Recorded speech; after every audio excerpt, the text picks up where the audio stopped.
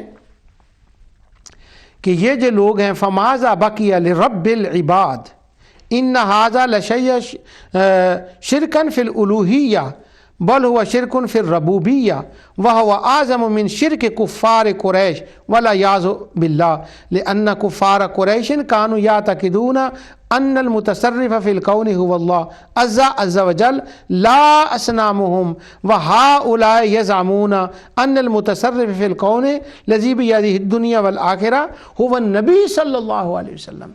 تو وہ بیچارہ چیخا ہے، ابن الحاج سلمی چیختے ہیں، وہ کہتے ہیں کہ سن لو، یہ کہتے ہیں کہ یہ تو سارا کچھ حضور کا ہے، تو اگر سارا کچھ حضور کا، اب ان کا چیخنا دیکھیں توحید کے لیے، کہتے ہیں فماذا بقی لرب العباد، وہ کہتے ہیں اگر سارا کچھ حضور کا تو رب کے لیے کیا رہ گیا؟ یہ بھی چیز حضور کی، یہ بھی حضور کی، یہ بھی حضور کی، تو رب کا باقی کیا رہ گیا؟ وہ اللہ کے بندو، اب وہ میرا موضوع نہیں ہے۔ جب ہم یہ کہتے ہیں نا یہ حضور کا ہے تو وہ مجازن ہوتا ہے، اس کے لیے وہ حقیقتاً تو سارا کچھ اللہ کا ہی ہوتا ہے۔